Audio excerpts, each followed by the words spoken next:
साहब की नज्म के दो शेर से करता हूँ कि तरक्की में वतन की अहम है किरदार निस्वानी। तरक्की में वतन की अहम है किरदार निस्वानी।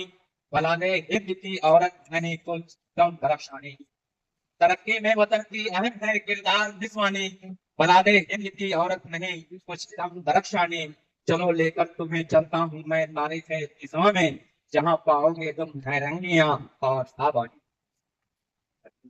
बहला पेशा हिम्मत है कि हिंदुस्तान का नाम बड़ी शहर जहन पर नमूदार होते ही एक ऐसे सिख्ताए अर्ज का तस्वर ख्याल में उभरने लगता है जब इंदिरा गांधी के जमाने में हमारा फलाई मुसाफिर फला में पहले परवाज था।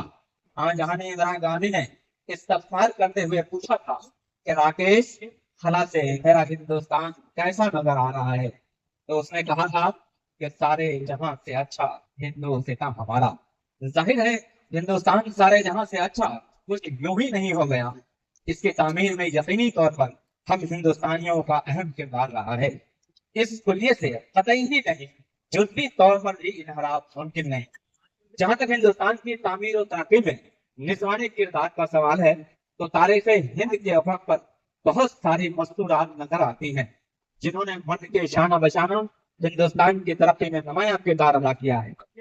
इस सिलसिले में आप दानिश्वरों की तवज्जो पहले के सल्तनत दौर की तरफ मबसूल कराना चाहता हूँ, जहाँ हमारी मुलाकात बादशाह अल्तमश की दुख्तर नेक अख्तर शहजादी रजिया बेगम से होती है, जिसने हिंदुस्तान पर साढ़े 3 साल तक न सिर्फ हुकूमत ये कि हुकूमत की बल्कि हिंदुस्तान की तामीर और तरक्की में चार चांद लगाया। तारीख के औरात को हम कुछ आगे उलटते हैं तो फिर हमारी नजर नूर जहां पर पड़ती है। नूर जहां एक ईरानी अमीर शेर अख्तर की साहिबजादी महरुन्निसा थी, जो आगे चलकर नूर महल और आखिर में मलका नूर जहां के नाम से मौसूम हुई, जो बादशाह जहांगीर की मलका थी।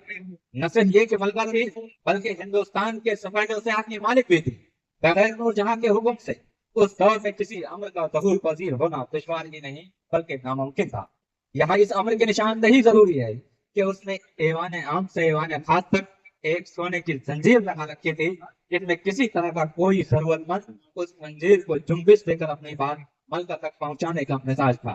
दरअसल उस जंजीर के साथ हरम में एक घंटा लगा हुआ था, जिसे जंजीर हिलाने वाले की खबर मलका तक बआसानी पहुंच जाती थी। फिर वो हद से हाल और हद से जरूरत उसकी हाजत रवाई किया करती थी। इस तरह दानिस्ता या नादानिस्ता नूर जहां का किरदार हिंदुस्तान की तरक्की में भुलाया नहीं जा सकता। थोड़ा और आगे चलते हैं। औरंगजेब आलमगीर की एक बेटी जैबुन्निसा थी, जो फतावा आलमगीरी की तदवीन में न सिर्फ एक रुकन थी बल्कि वो अहले दीवान भी थी, जिसका दीवान आज भी दीवान मखफी के नाम से मौजूद है। जमाने के चिरताज पर जैबुन्निसा और आदिल खां का माशरा दुनिया के पेश नजर है। जैबुन्निसा मखफी ने आदिल खान को अपना एक मिसरा खत की शक्ल में लिख भेजा था, जो कुछ यूं है: तरके उल्फत कर्द आदिल खां बना दानी।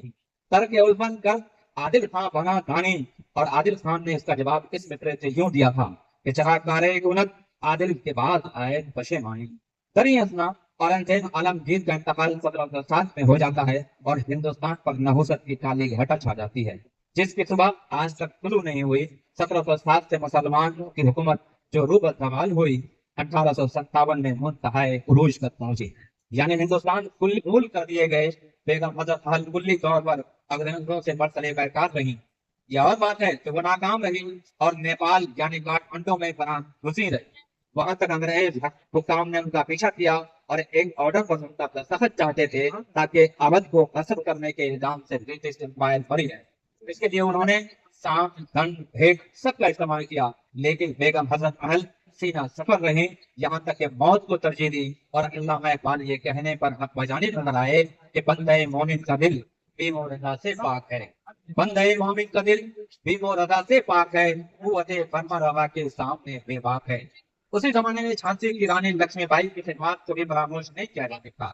90 साल की जद्दोजहद के बाद यानी 1857 से 1945 तक जंग आजादी लड़ी गई, जिसकी सरबराही सिंध अवाइल में बादशाह बहादुर शाह जफर ने की, जो बाद में गिरफ्तार करके रंगून भेज दिए गए। इस तरह उनका ये शेर उन्हीं पर साबित हो गया कि कितना बदनसीब है जफर दफन के लिए, कितना बदनसीब है जफर दफन के लिए।